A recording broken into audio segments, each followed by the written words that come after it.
Bonjour et bienvenue en ce jeudi 24 décembre 2020 et nous en sommes arrivés ce midi, parce que c'est une heure inhabituelle je dirais pour les méditations, à la méditation numéro 279 dans le livre Les psaumes des temps modernes de notre ami pasteur Jean-François Denis. Et nous en sommes, je dirais presque que le compte à rebours a commencé, même pas à 10, nous en sommes à une semaine de la fin, il reste à partir de ce jour 7 méditations pour arriver à la fin de ce livre, et nous verrons ensuite ce que nous ferons suivant ce qui nous a été montré, ce qui est montré, et comment nous sommes conduits.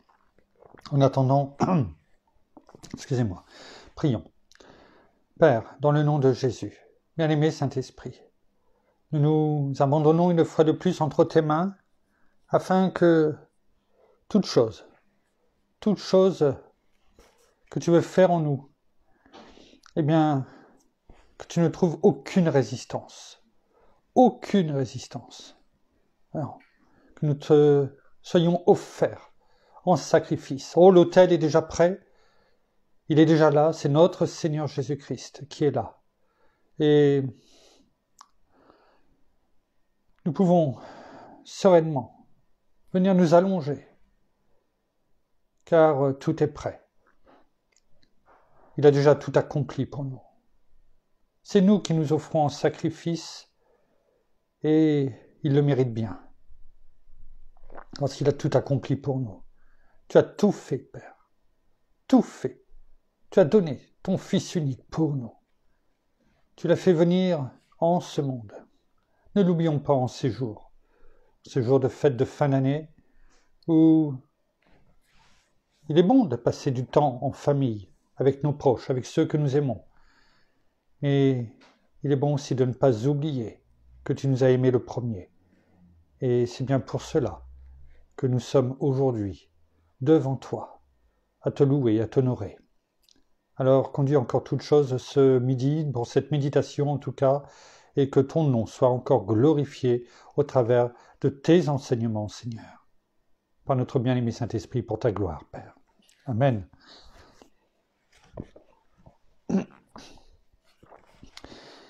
Le titre de ce jour, « Malgré les questions et les tribulations, je continuerai à marcher et louer ton nom. » Excusez-moi. Mon Dieu, je viens devant toi ce matin avec honnêteté. Car depuis quelques années, mon épouse et moi avons vécu beaucoup de situations qui nous ont, devant tous, humiliés. Des échecs, des pertes, des défaites, des épreuves et de l'adversité. Dans tout ce qu'on a fait, nous l'avons accompli avec un esprit bien intentionné. Car au fond de nous-mêmes, nous avions sincèrement cru que c'était ta volonté. Nous sommes-nous trompés? Avons-nous réellement entendu ta voix? Ou c'était plutôt l'écho de notre moi? À vrai dire, j'ose encore croire aujourd'hui que c'était toi, et que nous avons par obéissance marché par la foi. Dis-moi, quelles sont pour nous tes résolutions? Et pourquoi nous avoir fait passer par ce lot de tribulations? Mon cœur recherche seulement à comprendre, mon esprit cherche dans ce silence à t'entendre. Dois-je, comme Job, déchirer mes vêtements et me coucher sur la cendre? Qu'attends-tu de moi? Si simplement je pouvais discerner clairement ta voix, car en ce moment, dans ma tête, il y a tellement d'interrogations. Et ce que je souhaiterais, c'est comprendre quelles sont à mon égard tes intentions. Il y a certainement eu dans notre parcours des échecs, des moments dans nos vies où tout autour de nous était très sec. De quelle façon évalues-tu le succès? parce qu'en ce moment, je suis loin de penser qu'il est prêt. J'ai plutôt l'impression que de nos vies, il se soustrait. Par conséquent, je sais que ta définition de celui-ci est à l'opposé de ce que pour nous cela signifie.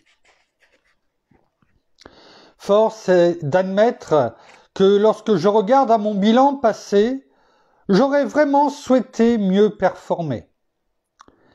Face à ce dernier, je vis beaucoup de déceptions, tellement de nous, l'échec a eu raison. L'ennemi voudrait tellement tuer la vision que tu, c'est-à-dire toi, Père, m'as donnée. Il espérerait qu'elle soit avortée, sans ne jamais se réaliser. Alors, cet adversaire essaie de jouer avec mes pensées. Et il tente par tous les moyens de me convaincre que nous ne marchons pas dans ta volonté. Et qu'il serait peut-être bien, voire mieux, de considérer d'autres opportunités. Son plan est certainement de m'éloigner de ma réelle destinée. Ce détracteur voudrait que je me tourne contre toi. Il souhaiterait que je fasse de tous ces pourquoi une raison de médire le roi des rois et d'en venir à travers ce désarroi à maudire celui en qui je crois, m'amenant à penser que je suis sa proie et qu'il prend un malin plaisir à me faire du mal et sur cette terre me faire souffrir. Alors, viens, dans ta grâce, m'aider à lui résister et à refuser de cultiver ces contre-vérités, qui ne sont qu'en fait des faussetés. Amène-moi par ta grâce à me mettre devant toi à genoux, pour que devant l'ennemi, je me tienne debout. Et qu'avec posture, je résiste à ces contre-coups, sachant que toi plus moi égale nous. Et qu'ensemble, nous formons un tout. Car c'est lorsque nous sommes un avec toi que ce menteur, dans ses projets contre nous, échoue. Viens, je t'en supplie, par ton esprit, renouveler mes idées. Montre-moi à nouveau que tu es ce Dieu de l'impossibilité, en nous faisant vivre à notre tour quelques percées, qui honnêtement viendraient dans nos vies nous désaltérer, et nous confirmeraient que, malgré les raz-de-marée, dans le creux de ta main, toujours nous demeurons. Unis, ma femme et moi, dans cette vision, sachant que malgré l'épreuve, elle viendra, certes, à la réalisation et donnera toute la gloire à ton nom. Je déclare aujourd'hui que peu importe ce qui se passera dans ma vie, peu importe les soucis et les ennuis, je continuerai jour et nuit à prier, à louer, à chanter et à adorer de tout mon cœur mon Seigneur et mon Sauveur. Et même dans l'épreuve, je le ferai de toute ma force et de toutes mes pensées, car il est le seul.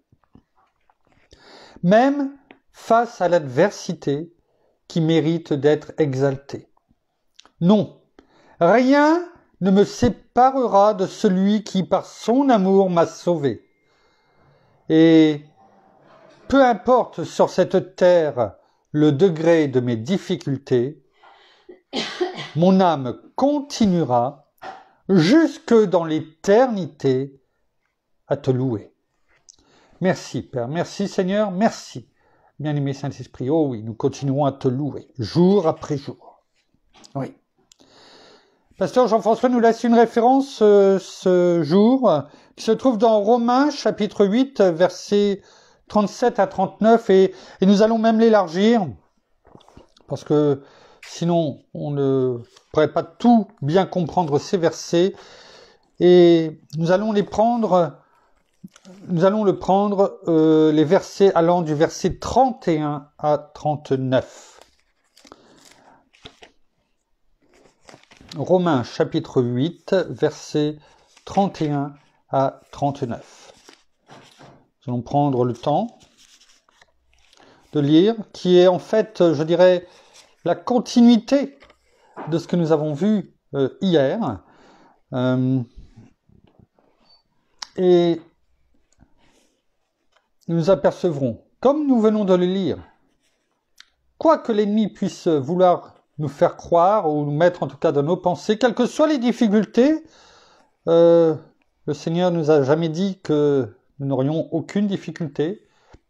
Il a simplement dit que lui-même, quand il est venu se faire connaître pour nous sauver, tout le bien qu'il a fait, eh bien qu'il a eu des tribulations, on l'a persécuté, et que ce sera malheureusement notre lot à chacun d'entre nous, parce que il ne faut pas croire que nous sommes meilleurs que notre Seigneur, et ce qu'il a vécu en son temps, dans un contexte certes différent que le nôtre, mais l'être humain n'a pas changé. C'est l'Ecclésiaste qui disait il n'y a rien de nouveau sous le soleil. En fait, l'histoire se répète. L'histoire se répète, et comme ces vagues qui reviennent, eh bien l'histoire malheureusement revient, et l'homme n'arrive pas à tirer les leçons de son passé. Jamais. On a l'impression que les leçons qu'il tire de son passé, c'est toujours pour faire pire. Malheureusement. Alors, nous allons voir, au travers de ce que nous allons lire là, la grandeur de l'amour de Dieu. Nous avons vu hier que c'est par grâce que nous sommes sauvés, c'est par sa grâce que nous avons toutes choses. Eh bien, nous allons voir la grandeur de l'amour de Dieu. Oui. Nous allons voir au travers de ce matin, que Jésus-Christ est inséparable. Il est toujours là à nos côtés. Le tout, c'est de bien comprendre au travers de la parole, eh bien, ce qu'il nous dit, ce que notre Père nous dit, ce que notre Seigneur nous dit, et ce que notre bien-aimé Saint-Esprit qui est en nous révèle encore aujourd'hui. Nous allons prendre ces versets dans la nouvelle en français courant. Nouvelle français courant. Qui nous séparera de l'amour de Dieu ? Qui nous séparera ? Verset 31. Que dirions-nous de plus ? Si Dieu est pour nous, qui sera contre nous ? Il n'y a personne au-dessus de Dieu. Personne. Et s'il est pour nous, il n'y a personne qui peut être contre nous. Oh, il y en a qui vont essayer. Ils vont faire qu'essayer. Lui qui n'a pas épargné, écoutons chaque mot, chaque verset, c'est important. Lui qui n'a pas épargné son propre Fils, mais qui l'a livré pour nous. Prenons conscience de cela. Comment ne nous fera-t-il pas totalement grâce avec son Fils ? Il a livré son Fils pour nous sauver. Comment pourrions-nous imaginer un seul instant qu'à partir du moment où nous sommes enfants, qu'il nous a adoptés, qu'il est notre Père, qu'on lui dise quand on vient à lui, Abba, Papa, comment pourrions-nous simplement imaginer qu'il ne nous entende pas, qu'il ne les écoute pas ? Il nous entend. Ensuite, tout dépend aussi de la façon dont on vient à lui. Il voit notre cœur, il lit notre cœur, il lit nos pensées, il voit tout en nous. Respectons-le. C'est le minimum. C'est l'offrande de notre cœur en premier qui vient.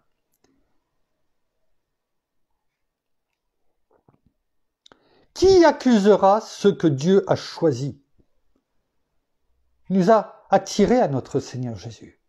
Et par lui, nous avons reçu le salut, la vie éternelle, mais surtout aussi la reconnexion avec notre Père.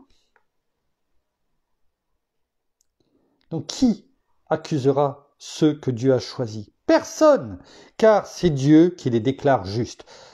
Notons, personne. Donc ne nous laissons pas accuser, comme il est montré dans les chapitres 6 de Romains, chapitre 7 et chapitre 8. On l'a déjà dit, ça commence comme cela, dans Romains 8, verset 1. Il n'y a plus de condamnation. Il n'y a plus aucune condamnation pour ceux qui sont en Christ Jésus.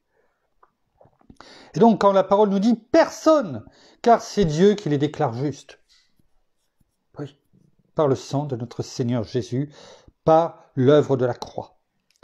Qui les condamnera alors? Personne. Deuxième fois, personne. Est-ce que nous avons encore besoin d'entendre cela? Qui les condamnera alors? Personne. Car Jésus-Christ est mort, bien plus il est ressuscité. Il est à la droite de Dieu et il prie en notre faveur. Il prie en notre faveur. Chaque fois que nous avons besoin de notre Père, eh bien au nom de Jésus, il prie pour nous auprès de notre Père. Et vous croyez que notre Père n'entend pas ce que son Fils bien-aimé lui demande? Oh non. Est-ce que ce sera la détresse, ou bien l'angoisse, ou encore la persécution, la faim, les privations, le danger, la mort? Comme le déclare l'Écriture, à cause de toi, nous sommes exposés à la mort tout le jour, tout le long du jour, la mort au sens large. On nous traite comme des moutons qu'on mène à l'abattoir. Mais en tout cela, à partir de là, les références de Pasteur Jean-François, c'est pour ça que vous avez bien compris, sinon on ne peut pas comprendre ces versets. Mais en tout cela, nous remportons la plus complète victoire par celui qui nous a aimés. Pas qui va nous aimer, qui nous a aimés. C'est déjà fait. Il nous aime depuis longtemps. Oui, j'ai la certitude. Est-ce que nous avons cette certitude? Que rien ne peut nous séparer de son amour. Malheureusement, ce n'est pas toujours le cas. Il suffit que l'on demande certaines choses et que l'on n'a pas, et on ne reçoit pas la réponse tout de suite, alors on a l'impression que notre Père nous a oubliés, qu'il ne nous aime pas, ou encore pire, eh bien que finalement, ce n'est que des légendes. Un roman, au même titre que les fables de La Fontaine, au même titre que Il était une fois. Tout simplement parce qu'on n'a pas eu notre réponse en temps et en heure voulu. Nous, égoïstes. Ouais. Alors que notre Seigneur a souffert pour nous. Mais est-ce que nous répondons tout simplement lorsque notre Père vient nous demander des choses et que lui n'a pas non plus la réponse qu'il attend de nous? Mais ça ne nous dérange pas. Hein? Ne fais pas aux autres ce que tu n'aimerais pas qu'on te fasse, et encore moins à notre Père. Oui, j'ai la certitude que rien ne peut nous séparer de son amour, ni la mort, ni la vie, ni les anges, ni d'autres autorités ou puissances célestes, ni le présent, ni l'avenir. Rien, ni maintenant, ni demain, ni les forces d'en haut, ni celles d'en bas, ni aucune autre chose créée. Rien ne pourra jamais nous séparer de l'amour que Dieu nous a manifesté en Jésus-Christ, notre Seigneur. Ouais. N'oublions pas que notre Seigneur est ressuscité. On l'a lu. Qu'il intercède, qu'il prie pour nous chaque jour. N'oublions pas également une chose, et on le voit quand je préparais la méditation hier soir et puis ce matin, surtout ce matin, m'a été rappelé ce qui est écrit dans Éphésiens 2 à partir du verset 6, et même 4 à 6. Éphésiens 2, versets 4 à 6. Mais Dieu est riche en miséricorde, et à cause du grand amour dont il nous a aimés, celui dont on vient de parler, nous qui étions morts dans les ténèbres, on était morts, par nos fautes, il nous a rendu la vie avec le Christ. C'est par grâce que vous êtes sauvés. C'est cela qu'il faut que nous comprenions. Par la grâce, surabonde sur toute chose. Ne nous laissons pas dicter notre chemin par l'ennemi ou par nos pensées, par notre moi.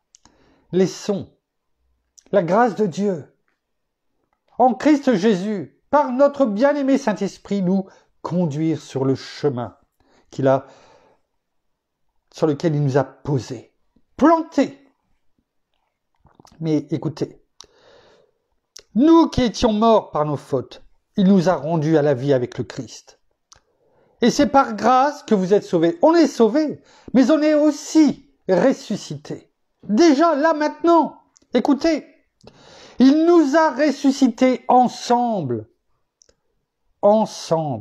et fait asseoir dans les lieux célestes en Christ Jésus, afin de montrer dans les siècles à venir la richesse surabondante de quoi ?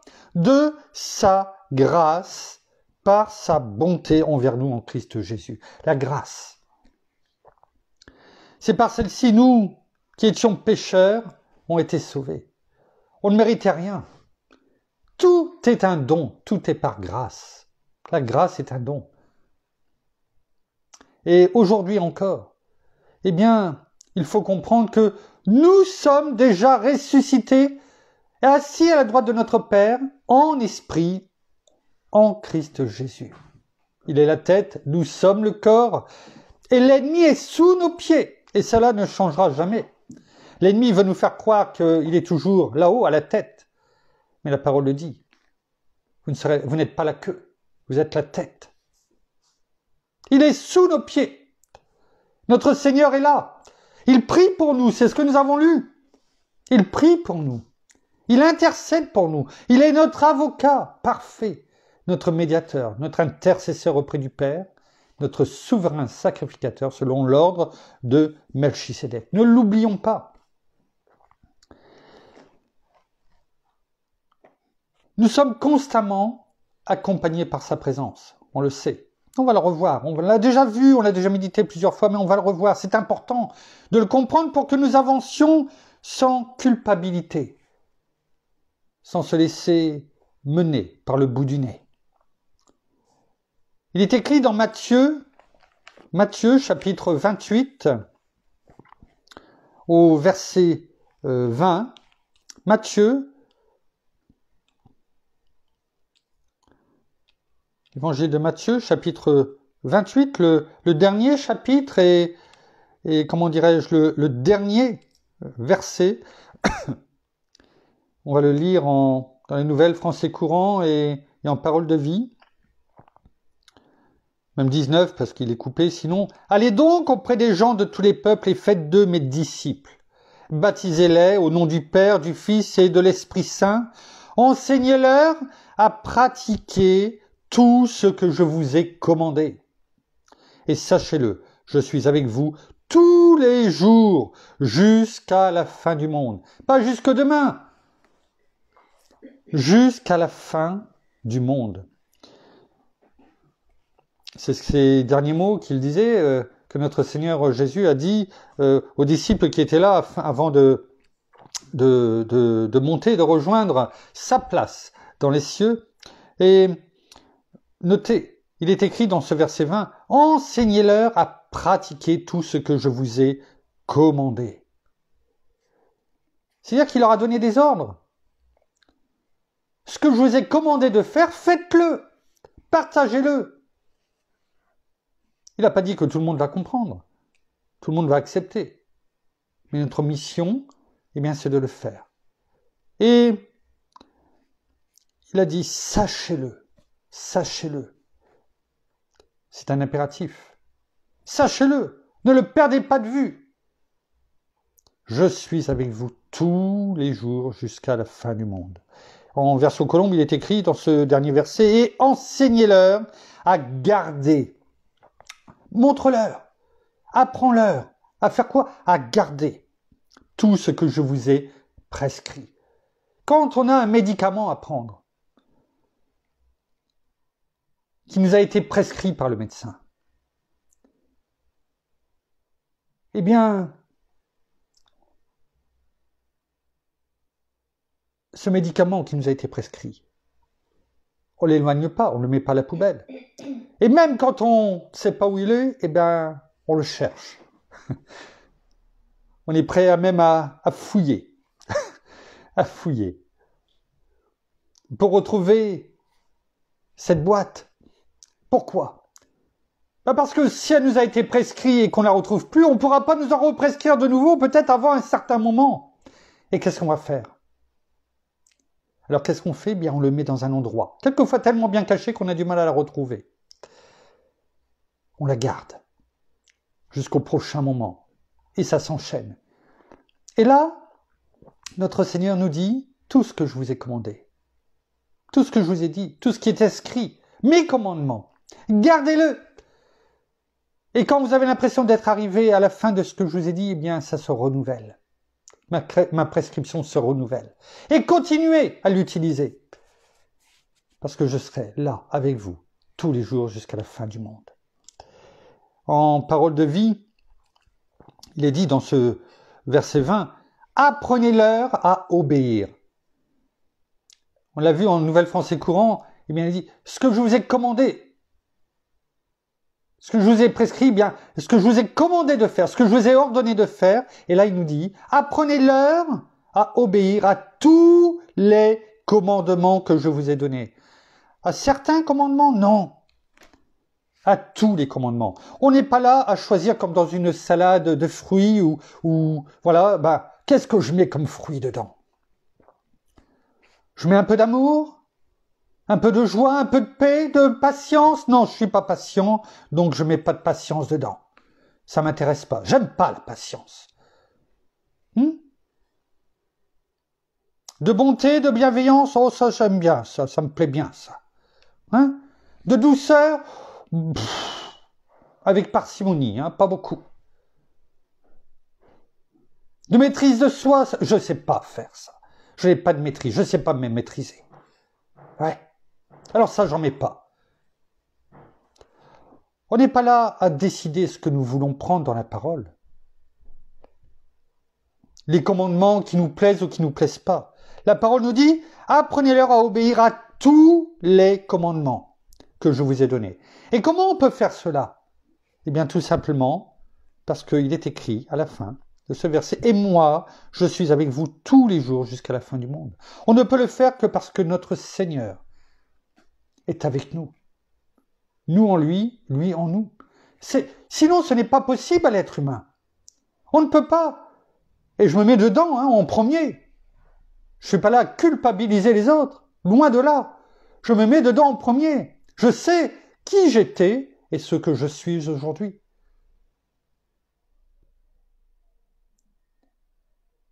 Mais ce que je sais aujourd'hui, c'est qu'on ne peut pas choisir ce qui nous plaît tout simplement parce que ça nous arrange. C'est pourquoi il est important de comprendre que par grâce, nous sommes sauvés. Nous avons été sauvés par grâce. Et que notre Seigneur est avec nous partout où l'on va.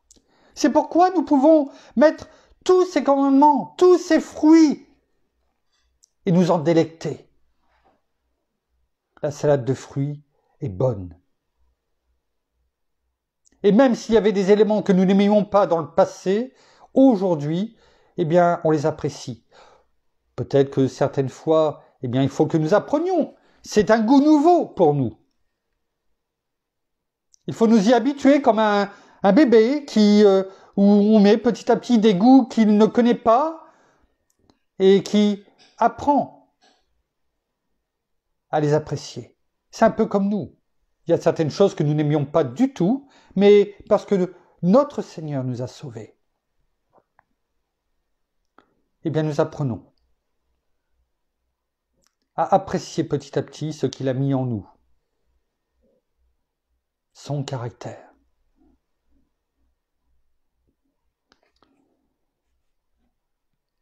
Il nous tient fermement par sa main. Voyons ce qui est écrit dans Jean. On va prendre l'évangile de l'amour, Jean, chapitre 10, versets 27 à 29. Jean, chapitre 10, versets 27 à 29. C'est notre Seigneur Jésus qui nous parle. « Mes brebis entendent ma voix. » Est-ce que nous l'entendons?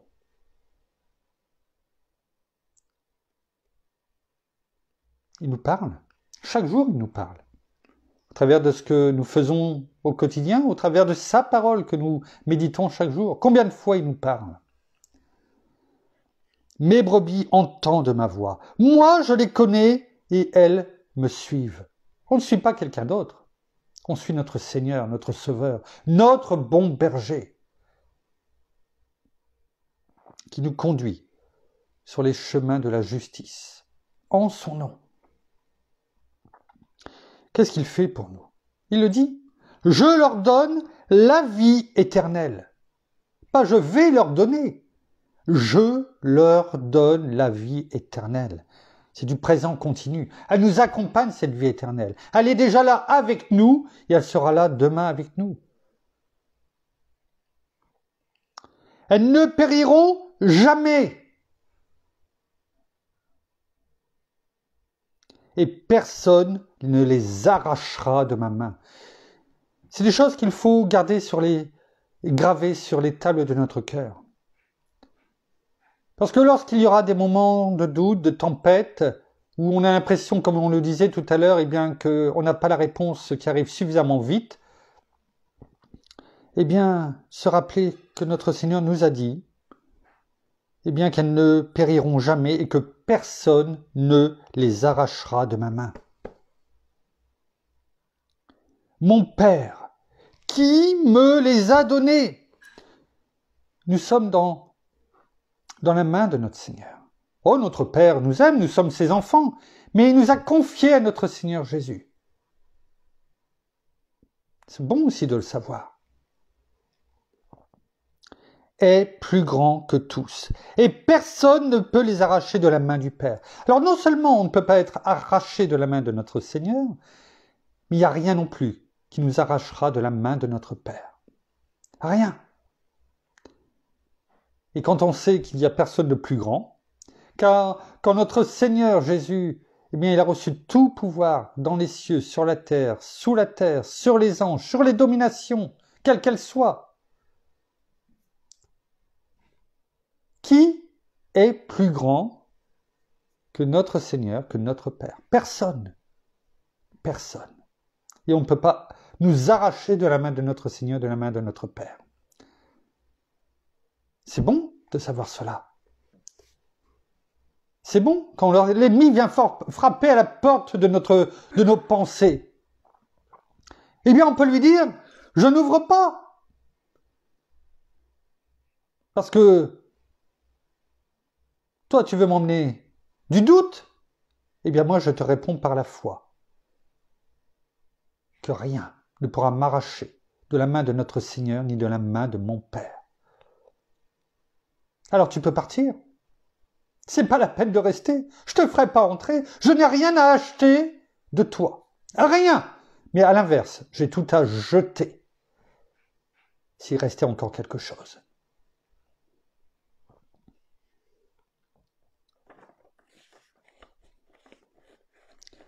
Ce verset 30, il est dit même, moi et le Père, nous sommes un.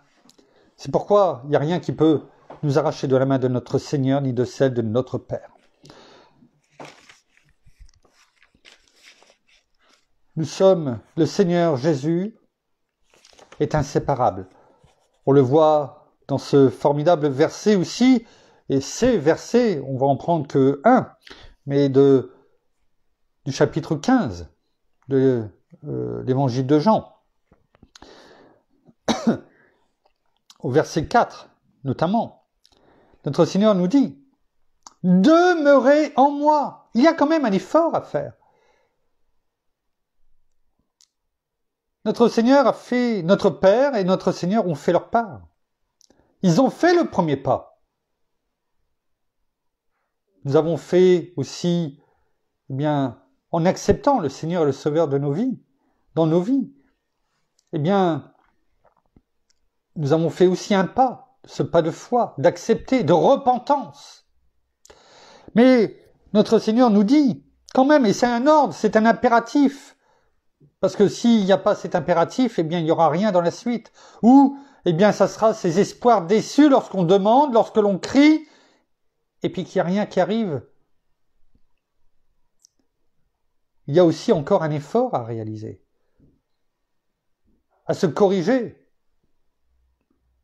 C'est comme, par exemple, les enfants qui sont à l'école, qui sont mauvais en orthographe. J'étais très mauvais en orthographe. Le français, je n'aimais pas le français. Comme quoi, tout le monde peut changer. Je n'aimais pas. Et tant que je n'avais pas compris qu'il fallait que je lise, que j'apprenne les règles de grammaire, eh bien, il n'y a rien qui faisait. À tel point, j'étais tellement mauvais que, je sais que ça aussi, c'est un problème dans beaucoup d'enfants, les accents aigus, accents graves, pour moi, je ne faisais pas la différence. Alors, comme je ne savais pas quoi faire, mon accent, je le mettais toujours droit au-dessus de la lettre. Et puis, je me disais, le professeur choisira le côté qu'il souhaite. Et le problème, c'est ça. C'est que nous, quelquefois, eh bien,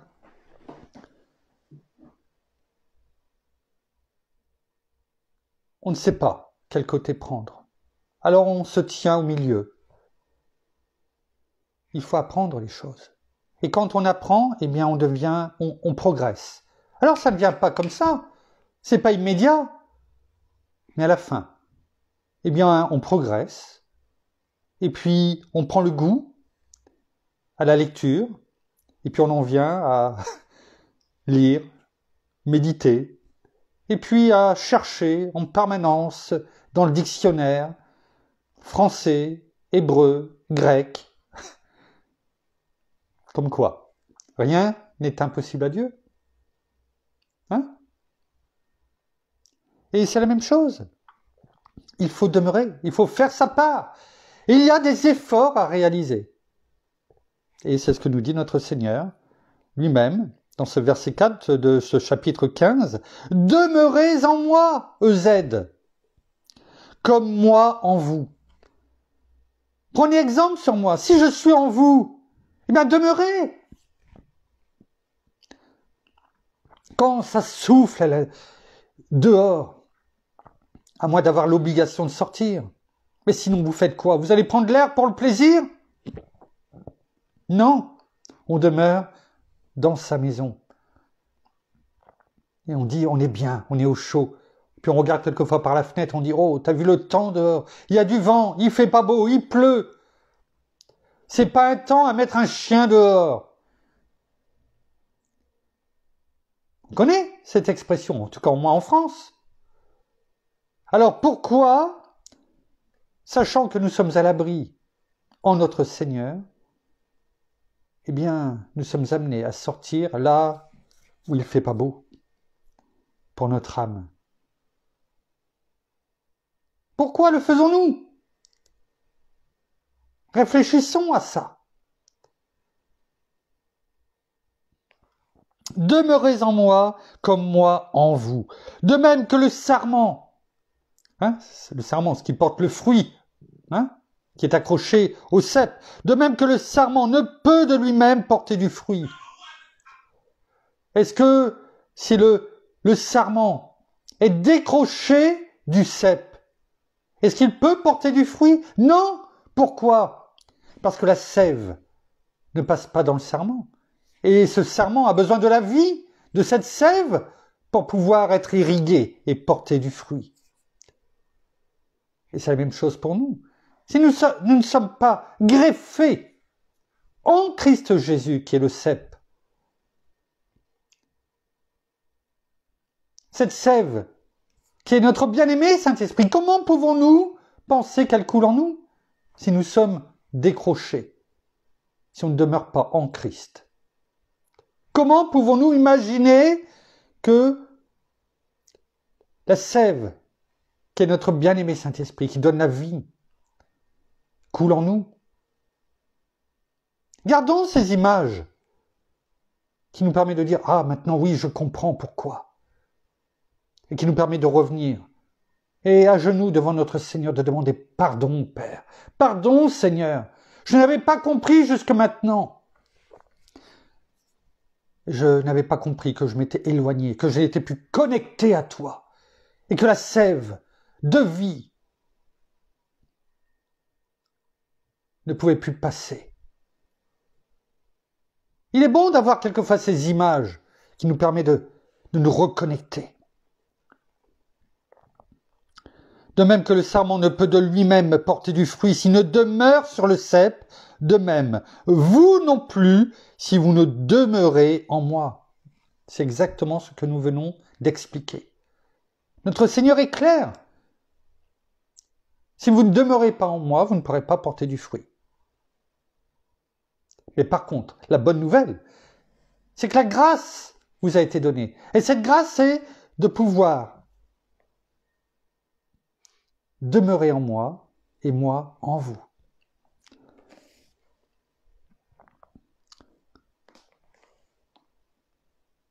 Nous sommes en communion permanente, pour terminer.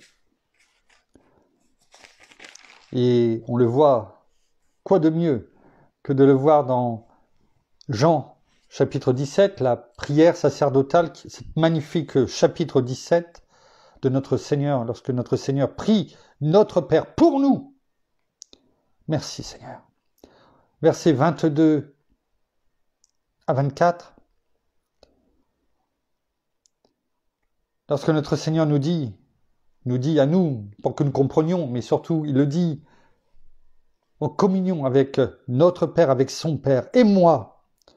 C'est un discours qu'il fait, un dialogue avec notre Père, son Père, notre Père à tous. Et moi, je leur ai donné la gloire que tu m'as donnée. Il nous a transmis sa gloire. Cette gloire resplendissante qui l'a accompagné durant notamment toute sa jeunesse, certes, mais surtout pendant tout son ministère. Tout le monde a reconnu. On a même dit, même après sa mort, les responsables légionnaires qui étaient là, romains, l'ont reconnu eux-mêmes que c'était le Fils de Dieu, qu'il était innocent. Sa gloire. Eh bien, il dit qu'il nous l'a donné. Il n'a pas dit en partie, non. Et moi, je leur ai donné. Il nous l'a pas fait payer. Il nous l'a donné. Je te donne quelque chose, mais je te dois quelque chose, je te le donne. Je te le donne. La gloire que tu m'as donnée, donc qui vient du Père, afin qu'il soit un comme nous sommes un. Afin que nous vivions la même chose, cette même communion que notre Seigneur avait et a toujours avec notre Père. Il voulait par là que nous vivions la même chose, que nous ressentions ce qu'il a ressenti en permanence avec notre Père. Moi en eux et toi en moi, afin qu'ils soient parfaitement un et que le monde connaisse que tu m'as envoyé et que tu les as aimés comme tu m'as aimé.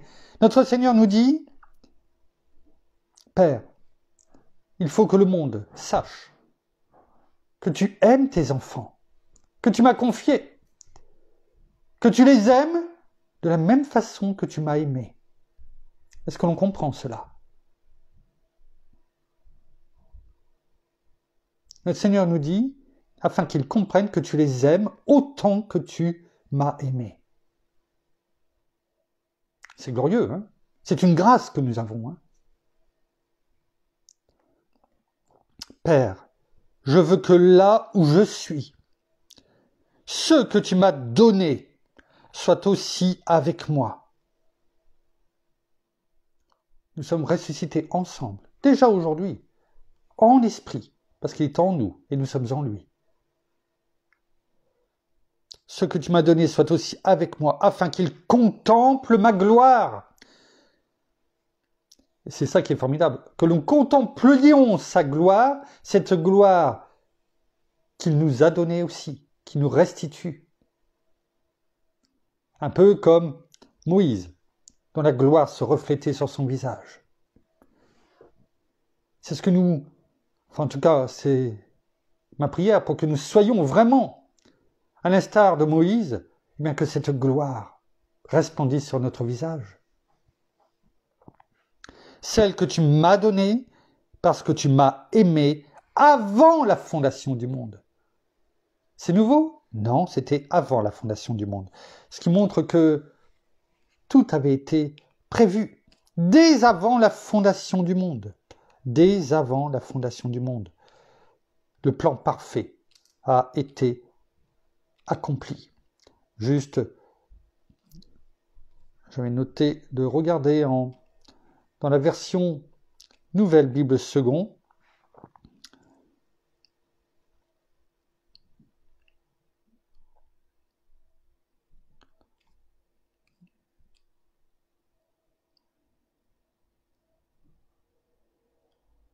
Voilà, hein, juste ça. Et moi, je leur ai donné la gloire que tu m'as donnée pour qu'ils soient un comme nous sommes un.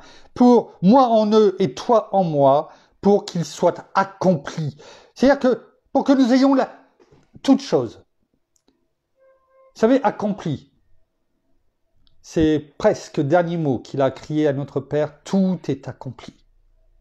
C'est-à-dire que le plan parfait, celui qui avait été prévu dès avant la fondation du monde avait été réalisé. Tout comme la création de la terre que notre Père a regardé et qui a dit bien, c'est beau.